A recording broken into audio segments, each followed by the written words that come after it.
Assalamualaikum warahmatullahi wabarakatuh.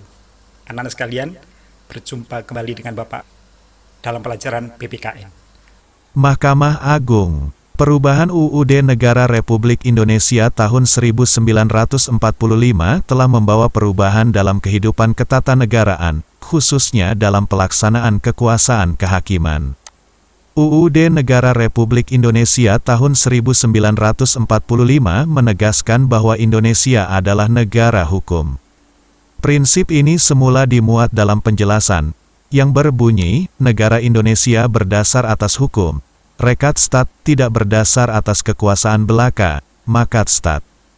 Di samping itu, ada prinsip lain yang erat dengan prinsip negara hukum yang juga dimuat dalam penjelasan. Pemerintahan berdasarkan atas sistem konstitusi, hukum dasar, tidak bersifat absolutisme, kekuasaan yang tidak terbatas. Prinsip ini mengandung makna bahwa ada pembagian kekuasaan negara dan pembatasan kekuasaan, tidak absolut dengan kekuasaan tidak terbatas. Dengan ketentuan baru ini, maka dasar sebagai negara berdasarkan atas hukum mempunyai sifat normatif, bukan sekadar asas belaka. Sejalan dengan ketentuan tersebut, maka salah satu prinsip penting negara hukum adalah jaminan penyelenggaraan kekuasaan kehakiman yang merdeka, bebas dari pengaruh kekuasaan lainnya untuk menyelenggarakan peradilan guna menegakkan hukum dan keadilan. Kekuasaan kehakiman dilakukan oleh sebuah Mahkamah Agung dan badan peradilan yang berada di bawahnya dalam lingkungan peradilan umum, lingkungan peradilan agama, lingkungan peradilan militer, lingkungan peradilan tata usaha negara, dan oleh sebuah Mahkamah Konstitusi. Kekuasaan kehakiman yang mandiri diangkat dari penjelasan menjadi materi batang tubuh UUD 1945. Hal ini lebih menguatkan konsep negara hukum Indonesia. Sejalan dengan hal tersebut, untuk memperkuat prinsip kekuasaan kehakiman yang merdeka, sesuai dengan tuntutan reformasi di bidang hukum telah dilakukan perubahan terhadap UU Nomor 14 Tahun 1970 tentang kekuasaan kehakiman dengan UU No. 35 Tahun 1999 tentang perubahan atas UU No. 14 Tahun 1970 tentang ketentuan-ketentuan pokok kekuasaan kehakiman, dan telah dicabut dengan UU No. 4 Tahun 2004 tentang kekuasaan kehakiman. Melalui perubahan tersebut telah diletakkan kebijakan bahwa segala urusan mengenai peradilan baik yang menyangkut teknis yudisial maupun urusan organisasi, administrasi, dan finansial berada di bawah satu atap di bawah kekuasaan Mahkamah Agung. Hal ini dianggap penting dalam rangka perwujudan kekuasaan kehakiman yang menjamin tegaknya negara hukum yang didukung oleh sistem kekuasaan kehakiman yang independen dan imparsial. Selanjutnya mengenai pengangkatan, pemberhentian, tugas pokok dan fungsi serta yang lainnya yang berkaitan dengan Hakim Agung atau Mahkamah Agung diatur oleh UU Republik Indonesia No. 5 Tahun 2004 tentang perubahan atas UU No. 14 Tahun 1985 tentang Mahkamah Agung.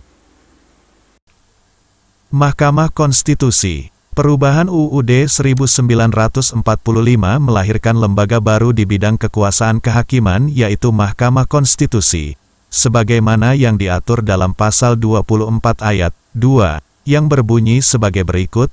Kekuasaan kehakiman dilakukan oleh sebuah Mahkamah Agung dan badan peradilan yang berada di bawahnya dalam lingkungan peradilan umum, lingkungan peradilan tata usaha negara, dan oleh sebuah Mahkamah Konstitusi. Berkenaan dengan tugas dan wewenang Mahkamah Konstitusi, Pasal 24C menegaskan bahwa Mahkamah Konstitusi berwenang mengadili pada tingkat pertama dan terakhir yang putusannya bersifat final untuk menguji undang-undang terhadap UUD, memutus sengketa kewenangan lembaga negara yang kewenangannya diberikan oleh UUD, memutus pembubaran partai politik, dan memutus perselisihan tentang hasil pemilihan umum.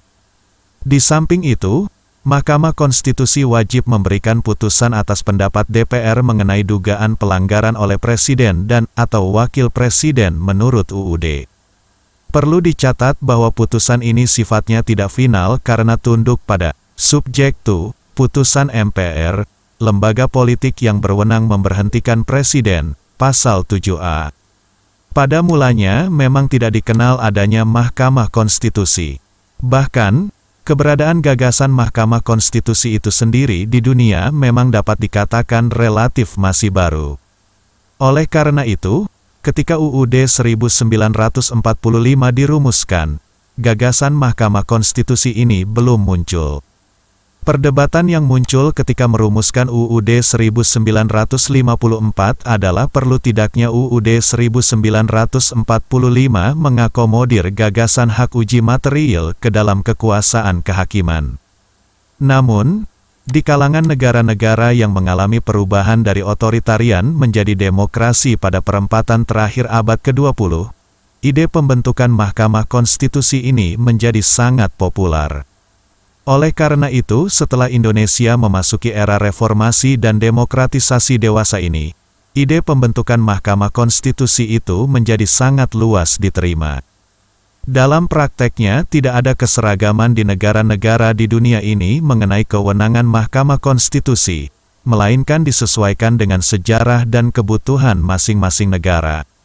Ada konstitusi negara yang menyatukan fungsi Mahkamah Konstitusi ke dalam Mahkamah Agung. Ada pula konstitusi negara yang memisahkannya sehingga dibentuk dua badan kekuasaan kehakiman yaitu MA dan MK. Komisi Yudisial, KY. Sebenarnya ide tentang perlunya suatu komisi khusus untuk menjalankan fungsi-fungsi tertentu yang berhubungan dengan kekuasaan kehakiman bukanlah hal yang baru. Dalam pembahasan RUU tentang ketentuan-ketentuan pokok kekuasaan kehakiman sekitar tahun 1968, sempat diusulkan pembentukan lembaga yang diberi nama Majelis Pertimbangan Penelitian Hakim, MPPH. Majelis ini berfungsi memberikan pertimbangan dan mengambil keputusan terakhir mengenai saran-saran atau usul-usul yang berkenaan dengan pengangkatan, promosi, kepindahan, pemberhentian, dan tindakan atau hukuman jabatan para hakim, yang diajukan, baik oleh MA maupun Menteri Kehakiman. Ide tersebut muncul kembali dan menjadi wacana kuat sejak adanya desakan penyatuan atap bagi hakim tahun 1998-an. Sebagaimana diketahui, pada tahun 1998 MPR mengeluarkan ketetapan MPR RI No. X-MPR 1998 Tentanul ke pokok-pokok reformasi pembangunan dalam rangka penyelamatan dan normalisasi kehidupan nasional sebagai haluan negara. TAP MPR tersebut menyatakan perlunya segera diwujudkannya pemisahan yang tegas antara fungsi-fungsi yudikatif dan eksekutif. Namun, ternyata masalahnya tidak sesederhana itu. Setelah adanya komitmen politik untuk memberlakukan penyatuan atap pemindahan kewenangan administrasi, personel, keuangan dan organisasi pengadilan dari Departemen Kema, muncul kekhawatiran baru di kalangan pemerhati hukum dan organisasi non-pemerintah yaitu kekhawatiran akan lahirnya monopoli kekuasaan kehakiman oleh MA. Selain itu, ada kekhawatiran pula bahwa MA tidak akan mampu menjalankan tugas barunya itu dan hanya mengulangi kelemahan yang selama ini dilakukan oleh Departemen. Untuk menghindari permasalahan-permasalahan di atas, kalangan pemerhati hukum dan organisasi non-pemerintah menganggap perlu dibentuk Komisi Yudisial. Komisi ini nantinya diharapkan dapat memainkan fungsi-fungsi tertentu dalam sistem yang baru, khususnya rekrutmen hakim agung dan pengawasan terhadap hakim. Untuk itu, perubahan UUD 1945 merumuskan kewenangan Komisi Yudisial sebagaimana tercantum dalam pasal 24B dengan rumusan sebagai berikut. 1. Komisi Yudisial bersifat mandiri yang berwenang mengusulkan pengangkatan hakim agung dan mempunyai wewenang lain dalam rangka menjaga dan menegakkan kehormatan, keluhuran martabat, serta perilaku hukum. 2. Anggota Komisi Yudisial harus memiliki pengetahuan dan pengalaman di bidang hukum serta memiliki integritas dan kepribadian yang tidak tercela.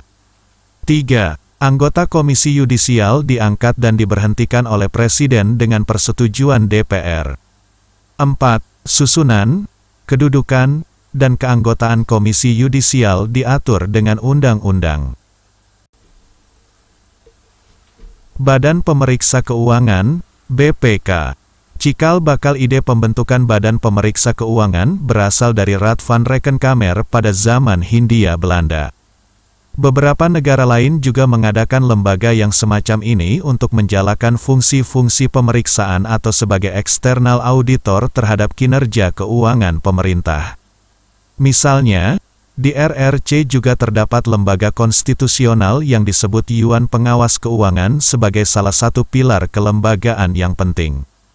Fungsi pemeriksaan keuangan yang dikaitkan dengan lembaga ini sebenarnya terkait erat dengan fungsi pengawasan oleh parlemen.